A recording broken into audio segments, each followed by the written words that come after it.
আর এই সুন্নতের উপর অনুসরণ করা সহজ হবে কখন? যখন সে তাকওয়া অবলম্বন করবে। তাকওয়া অবলম্বন, তাকওয়া এটা আমার দেহের এবং রুহের উভয়টার খাদ্য। দেহেরও যেরকম ভাবে খাদ্য, রুহেরও ওই রকম ভাবে তাকওয়া একটা খাদ্য। আর যে ব্যক্তি A+ পায় প্রত্যেক পরীক্ষা, সে চেষ্টা করে A+ যেন টিকিয়ে থাকে, ওই হলো ওই ব্যক্তির মতো যে তাকওয়া অবলম্বন করে। যে তাকওয়া অবলম্বন করে তার জন্য সুন্নতের উপর চলা সহজ। সে তো অবশ্যই যে A+ পায়, সে তো অবশ্যই A+ পায়, এই মানে সবকিছু সে পায়। এই যে আমাদের এই জিন্দিগি নিয়ে একটা ঘটনা মনে পড়লো, বাদশা আকবরের ঘটনা, হয়তো অনেকে শুনেছে। আচ্ছা বাদশা, আপনাদের নবী দুনিয়াতে কত বছর জীবিত ছিলেন? বাদশা আকবর বলেন যে 63 বছর জীবিত ছিলেন। এরপর জিজ্ঞেস করলেন, তাহলে আপনাদের নবী এখন মাটির নিচে কত বছর যাবত আছেন? বাদশা বলল 800 বছর যাবত। 800 হিজরির ঘটনা, 800 বছর যাবত। তখন ওই বীরবর বলতেছে যে আপনাদের রসুল, আপনাদের নবী মাত্র 63 বছর জিন্দিগিতে যেভাবে পুরো পৃথিবী আলোকিত করেছে, যেভাবে পুরো পৃথিবীটাকে আলো ছড়িয়ে গিয়েছে, ওই নবী, ওই রসুল কবরেও আলো বহন করছে, আলো বহিয়ে যাচ্ছে, আলো ছড়িয়ে যাচ্ছে। ঠিক তেমনি ভাবে أما بعد فأعوذ بالله من الشيطان الرجيم بسم الله الرحمن الرحيم من عمل صالحا من ذكر أو أنثى وهو مؤمن فلنحيينه حياة طيبة ولنجزينهم أجرهم بأحسن ما كانوا يعملون صدق الله العلي العظيم وقال رسول الله صلى الله عليه وسلم من أحب سنتي فقد أحبني ومن أحبني كان معي في الجنة أو كما قال عليه الصلاة والسلام الحمد لله الحمد لله الحمد لله গত জুমাতে আমরা আলোচনা করতেছিলাম যে আমাদের এই পার্থিব জিন্দিগি, এই দুনিয়ার জিন্দিগি, এটা একটা ক্ষণস্থায়ী অস্থায়ী জিন্দিগি। এটা আমরা সকলেই জানি, মানি। এরপরেও আমরা এই যে দুনিয়াটা একটা ধোঁকার জায়গা, একটা স্বপ্নের মতো, এই স্বপ্নের পিছনে আমরা ছুটছি, এই ধোঁকার পিছনেই আমরা ছুটছি। ছুটতে ছুটতে এমন হয় যে মৃত্যু চলে আসে। এমন তো খুব কম হয় যে না, জিন্দিগিতে বহুত দুনিয়ার পিছনে বহুত ঘোরাফেরা করলাম, অনেক শ্রম দিলাম, অনেক পরিশ্রম করলাম, অনেক কিছু করলাম, এখন একটু আল্লাহমুখী হই, এখন একটু দুনিয়ামুখী হই, দিনমুখী হই, দুনিয়া ত্যাগ করে আখেরাতমুখী হই। এই চিন্তা ভাবনা আমাদের ভিতরে খুব কম মানুষের ভিতরেই আসে। যতই আমাদের বয়স হতে থাকে ততই আমাদের চাহিদা বাড়তে থাকে। ছোট ছিলাম, একা ছিলাম, খাইতাম, খেলতাম, ফিরতাম, ঘুরতাম, ঘুমাইতাম, শেষ। একটু বড় হলাম, বিয়ে শাদী হলো, একজনের দায়িত্ব বাড়ল, সন্তানাদি হলো, দায়িত্ব বাড়ল, ব্যবসা বাণিজ্য, চাকরি, সময় যায় আর দায়িত্ব বাড়ে। এই দায়িত্ব ভার নিতে নিতে নিতে নিতেই আমার জিন্দিগি শেষ হয়ে যায়। এই জিন্দিগির মাঝে আমি একটু আলাদা করে দিনের জন্য কিছু করা, এটা আমাদের অনেকের পক্ষে অনেক কঠিন হয়ে যায়। এটা আমাদের একটা ইচ্ছার বিরুদ্ধে, অনিচ্ছার কারণ। একটা মানুষ ইচ্ছা করলেই সে ব্যবসা বাণিজ্য পরিচালনা করতেছে, চাকরিও পরিচালনা করতেছে, সব কিছু পরিচালনা করেও সে সুন্দরভাবে দিনের উপর অটল আছে। এরকম অনেক মানুষ আছে। আবার একটা মানুষ অলস, কোনো কাজকর্ম নাই, এরপরেও অযথা ঘরে বসে চাইস্টলে বসে সময় কাটিয়ে সে বিভিন্ন ধর্মীয় বিধান থেকে নিজেকে দূরে রাখে। দুনো মানুষই আল্লাহ তাআলার কাছে কাল আনআম, খুব খারাপ, খুবই খারাপ। এই জন্য গত জুমা আলোচনা করেছি আর দুনিয়া মাতা, দুনিয়াটা হলো আমাদের জন্য একটি ধোঁকার জায়গা। আসি মনে করতেছি, অনেক বড় স্বপ্ন দেখতেছি যে আমাদের ঘুম ভেঙে যাবে, কবরে চলে যাব, আসল জিন্দিগি আমার সামনে উপস্থিত হবে, তখন আর বাকি ওই জিন্দিগির জন্য কিছু করার আর সুযোগ থাকবে না, কিছু নিয়ে যাওয়ার আর সুযোগ থাকবে না। এই যে ধরেন এখন যে গরম অবস্থা আমাদের মাঝে চলতেছে, তীব্র তাপদাহ চলতেছে আমাদের মাঝে, এই গরম থেকে রক্ষা পাওয়ার জন্য, এই গরম, এই তাপদাহ, এটা তো আসলে জাহান্নামের ছিটা ফোটাও না, জাহান্নামের আগুনের তাপের ছিটা ফোটাও না। এই যে এই গরম যেগুলো আছে, এগুলো কিছুই না জাহান্নামের কাছে। এই গরম থেকে বাঁচার জন্য আমরা বিভিন্ন পথ অবলম্বন করতেছি। যাদের সামর্থ্য ভালো তারা ঘরে এসি লাগাইতেছে, ফ্যান একটার জায়গায় দুইটা লাগাইতেছে, ছোট ফ্যান থাকলে বড় ফ্যান লাগাইতেছে, একজাস্ট ফ্যান লাগাইতেছে, বিভিন্ন সে চেষ্টা করতেছে কিভাবে সে একটু ভালো থাকতে পারে।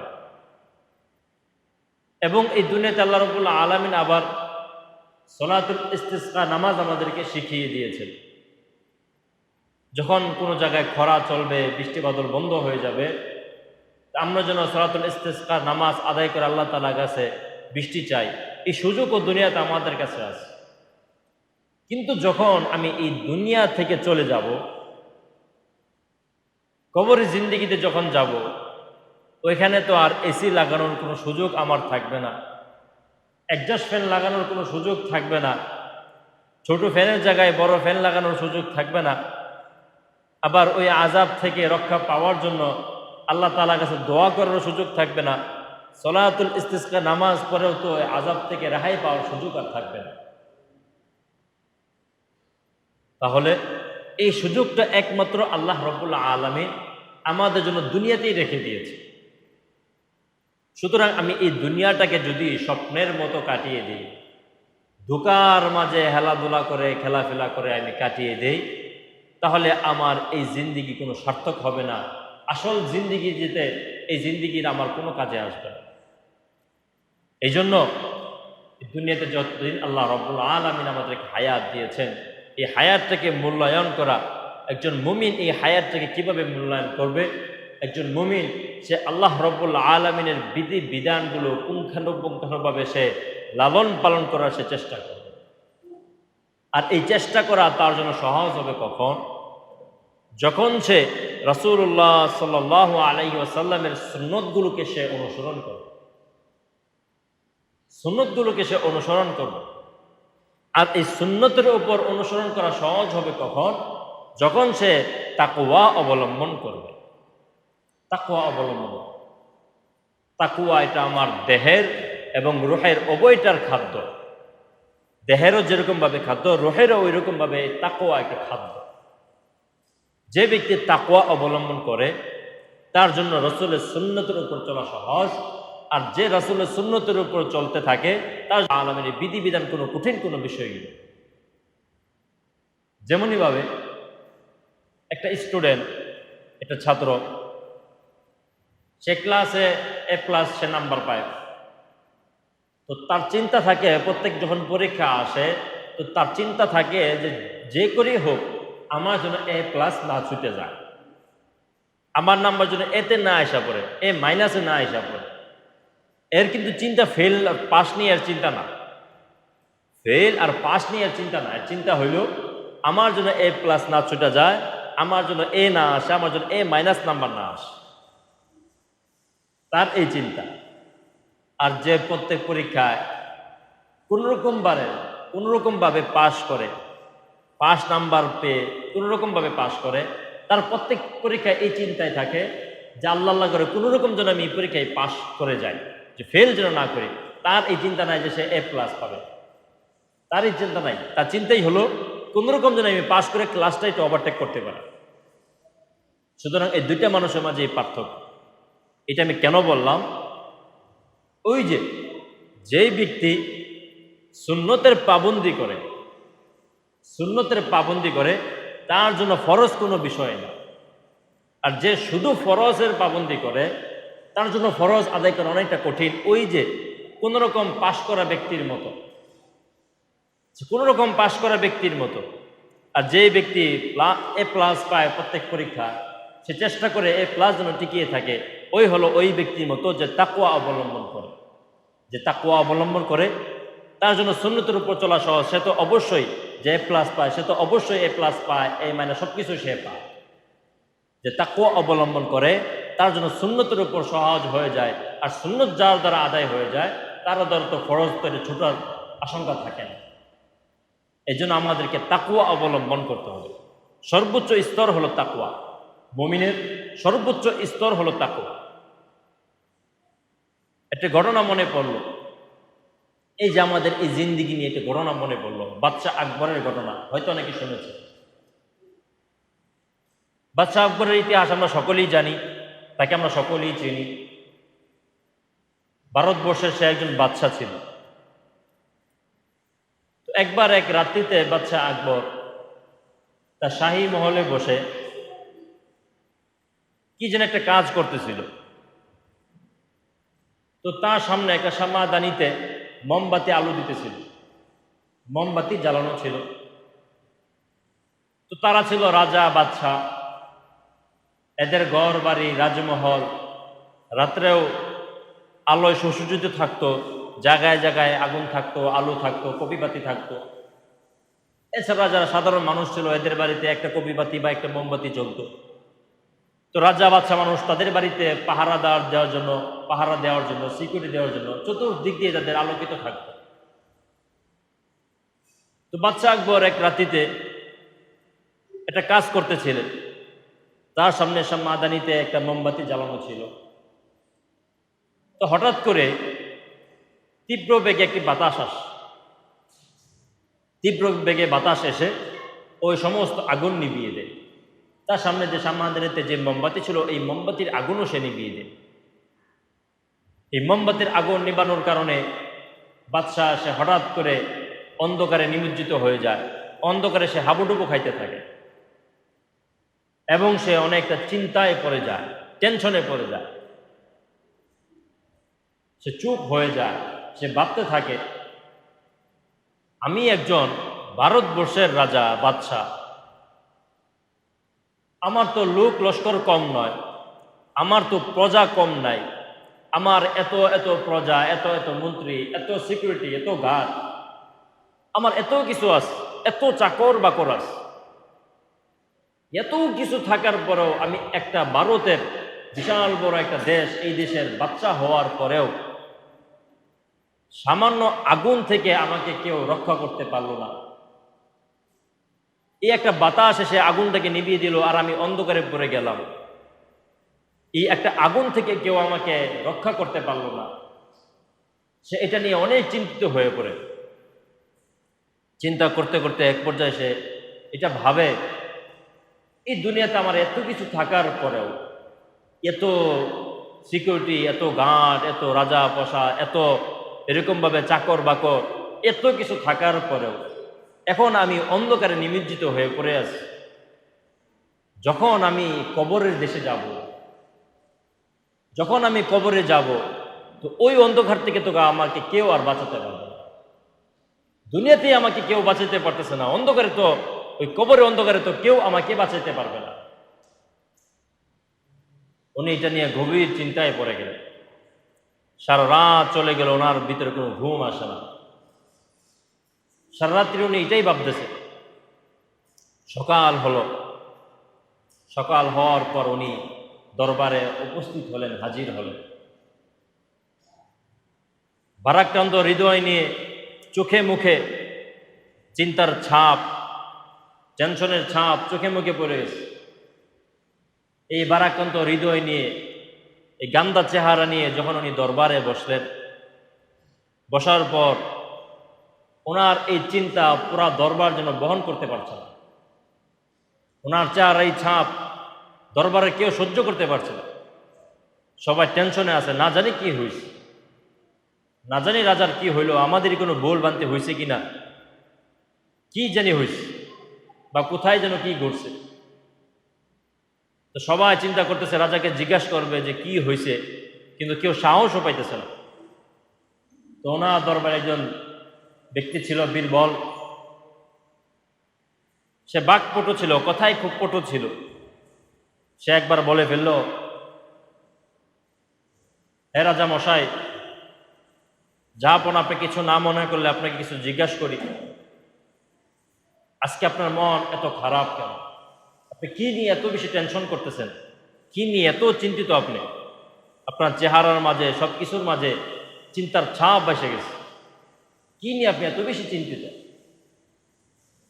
তখন বাদশাহ আকবর তার এই বিষয়টা খুলে বলল, রাতের এই বিষয়টা খুলে বলল, এবং তার যে চিন্তার কারণ সেইটা খুলে বলল। খুলে বলার পর বীরবল বাদশাকে প্রশ্ন করছে, আচ্ছা বাদশাহ, আপনাদের নবী দুনিয়াতে কত বছর জীবিত ছিলেন? বাদশাহ আকবর বলেন যে ৬৩ বছর জীবিত ছিলেন। এরপর জিজ্ঞেস করলেন, তাহলে আপনাদের নবী এখন মাটির নিচে কত বছর যাবত আছেন? বাদশাহ বলল, ৮০০ বছর যাবত। ৮০০ হিজরির ঘটনা, ৮০০ বছর যাবত। তখন ওই বীরবর বলতেছে যে আপনাদের রসুল, আপনাদের নবী মাত্র ৬৩ বছর জিন্দিগিতে যেভাবে পুরো পৃথিবী আলোকিত করেছে, যেভাবে পুরো পৃথিবীটাকে আলো ছড়িয়ে গিয়েছে, ওই নবী, ওই রসুল কবরেও আলো বহন করছে, আলো বহিয়ে যাচ্ছে, আলো ছড়িয়ে যাচ্ছে। ঠিক তেমনিভাবে বাচ্চা, আপনি যদি দুনিয়াতে জীবিত থাকা অবস্থায় আপনার নবীর আলোকে গ্রহণ করতে পারেন, আপনার নবীর আলোকে ধরতে পারেন, কবরেও ওই নবী আপনাকে আলো দিয়ে যাবে। সুবহানাল্লাহ। চিন্তা করার কিছু নাই, কবরেও ওই নবী আপনাকে আলো দিয়ে যাবে। বীরবল ছিল একজন হিন্দু ব্যক্তি। সে হিন্দু হয়েও এত সুন্দর কথা, এত সুন্দর সমাধান রাজাকে দিয়েছে। সেজন হিন্দু, হিন্দু হয়েও তার ভিতরে এই উপলব্ধি আসছে। তার ভিতরে রাসূলের এতটুকু বিশ্বাস তার ভিতরে ছিল, নবীর এতটুকু বিশ্বাস তার ভিতরে ছিল। তবে আমি একজন মুমিন মুসলমান হয়ে আমি এই দুনিয়ার পিছনে এভাবে চলছি, আমার ভিতরেও এতটুকু উপলব্ধি হয় না। চোখটা বন্ধ করে যদি আমি একটু চিন্তা করি, রাতের গভীরা যদি আমি একটু চিন্তা করি, যদি আমার এখন মৃত্যু চলে আসে, তাহলে ওই জিন্দিগি আমার জন্য কতটুকু সহজ হবে? ওইখানে আলো দেওয়ার মতো আমি কোনো কিছু গ্রহণ করেছি কিনা, ওইখানে আলো দেওয়ার মতো আমি ওইরকম একটু চিন্তা করে দেখা উচিত।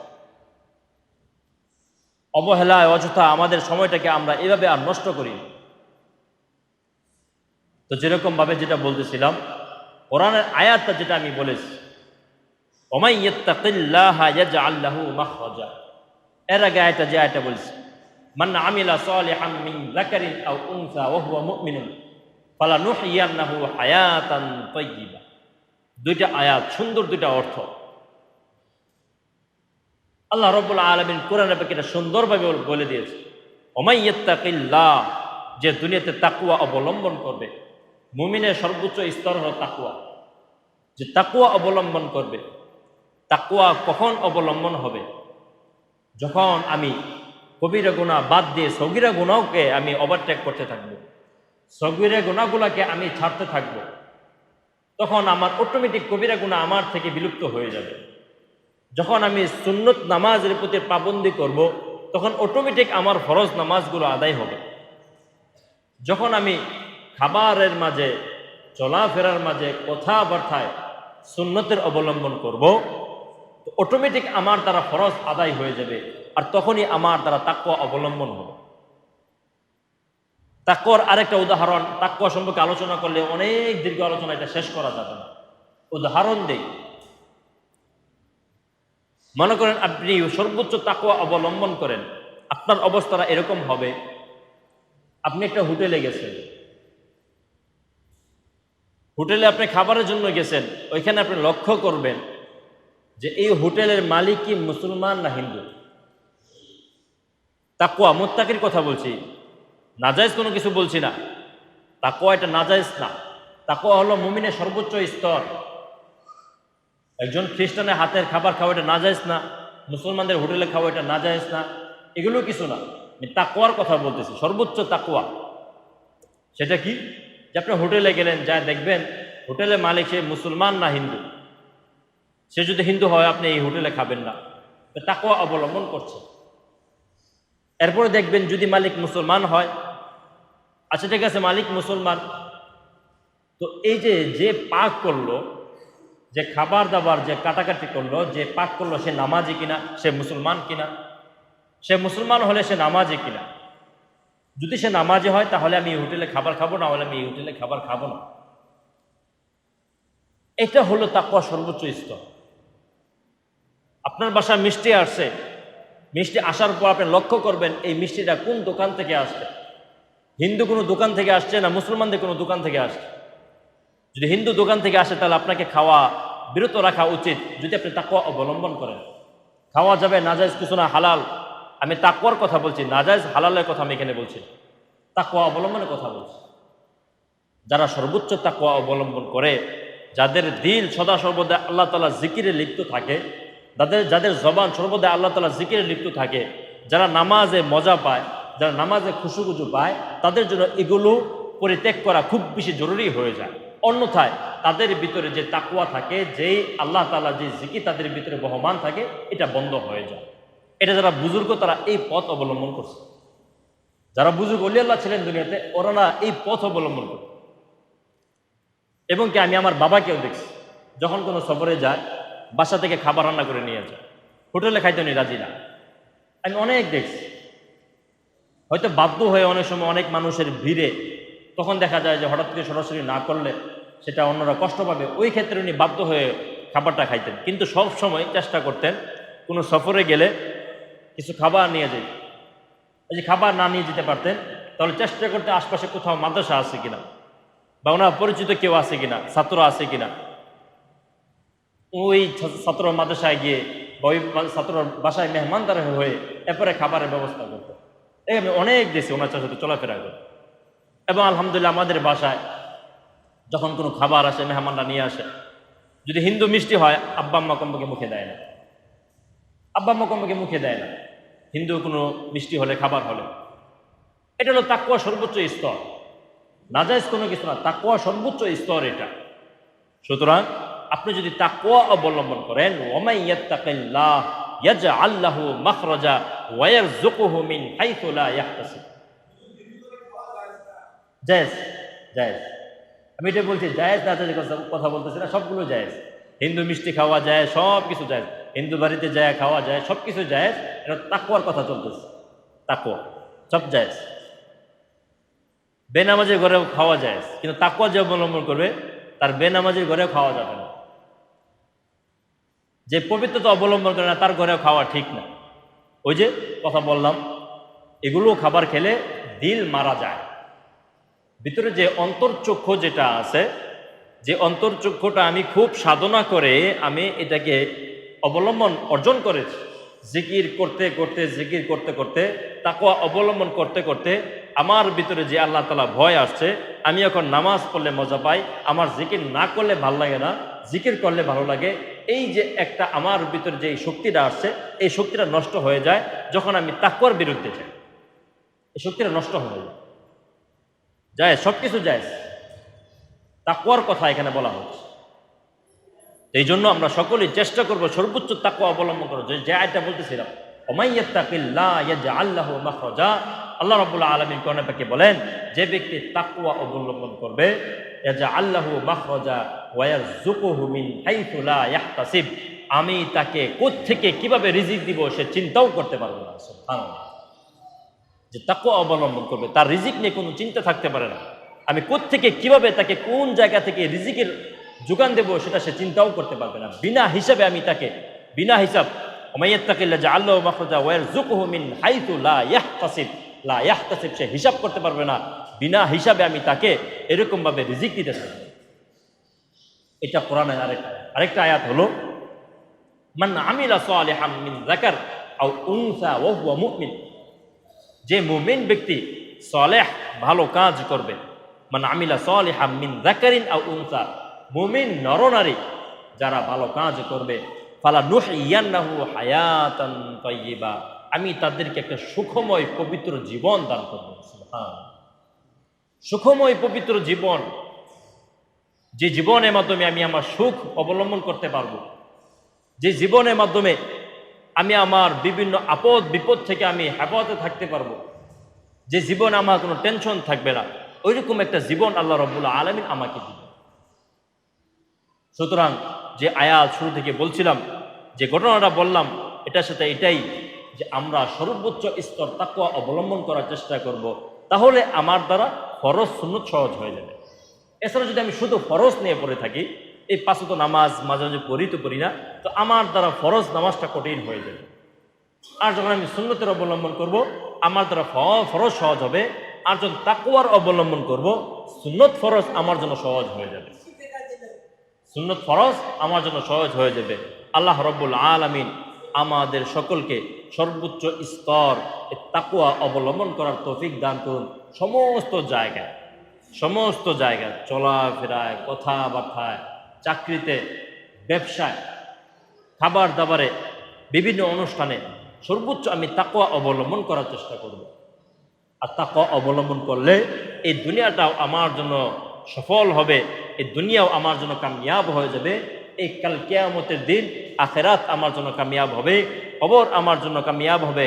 যেই রাসূল 63 বছর জিন্দেগিতে পুরো দুনিয়া আলোকিত করে গিয়েছেন, ওই রাসূল কবরেও আলো দিয়ে যাচ্ছেন। সুতরাং যদি আমি দুনিয়াতে জীবিত থাকা অবস্থায় ওই আলোটাকে গ্রহণ করতে পারি, মান আহাব্বা সুন্নতি ফাকাত আহাব্বানি, রাসূল সাল্লাল্লাহু আলাইহি সাল্লাম বলেন, যে ব্যক্তি আমার সুন্নতকে মহব্বত করলো সেজন্য আমাকে মহব্বত করলো। ওমান আহাব্বানি কানা মাই ফিল জান্নাহ, আর যে আমাকে মহব্বত করলো জান্নাতে সে আমার সাথে থাকবে।